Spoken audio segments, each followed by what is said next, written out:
Aussi, les vecteurs des forces armées maliennes viennent de neutraliser les auteurs de l'attaque du 3 mai 2024 contre le poste de sécurité Fama à Diafarabé. Aussi, des opérations terrestres ont été menées dans le secteur de Fouita. On en sait plus sur ces différentes opérations avec Abdoulaye Sako.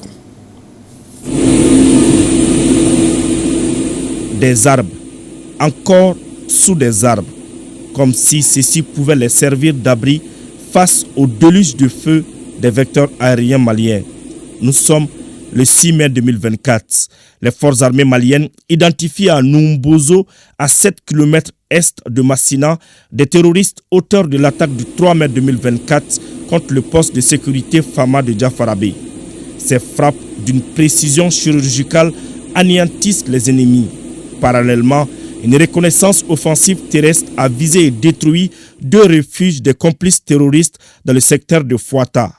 L'état-major général des armées rassure que la recherche et la destruction des terroristes auteurs de l'attaque et leurs complices continuent dans le secteur.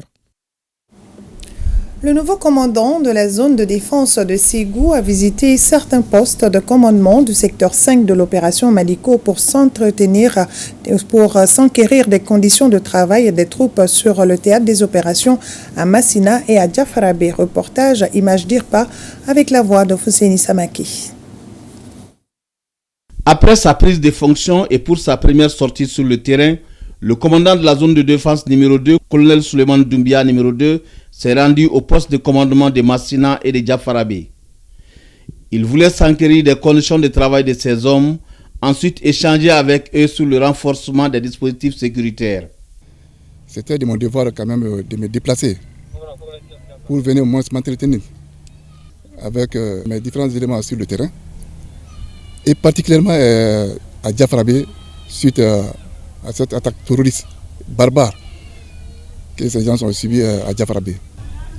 J'ai vu sur le terrain des hommes vraiment qui sont engagés à servir ces pays avec enthousiasme, avec engouement. À Diafarabé, le commandant du secteur 5 de l'opération Maliko a félicité et encouragé les femmes par rapport à leur réaction face à cette attaque dont le poste a fait objet le 3 mai dernier. L'appel que j'ai à lancer, c'est le respect strict des droits des hommes. Parce que nous, en tant qu'une armée professionnelle, avoir vraiment un regard au respect de ces droits des hommes.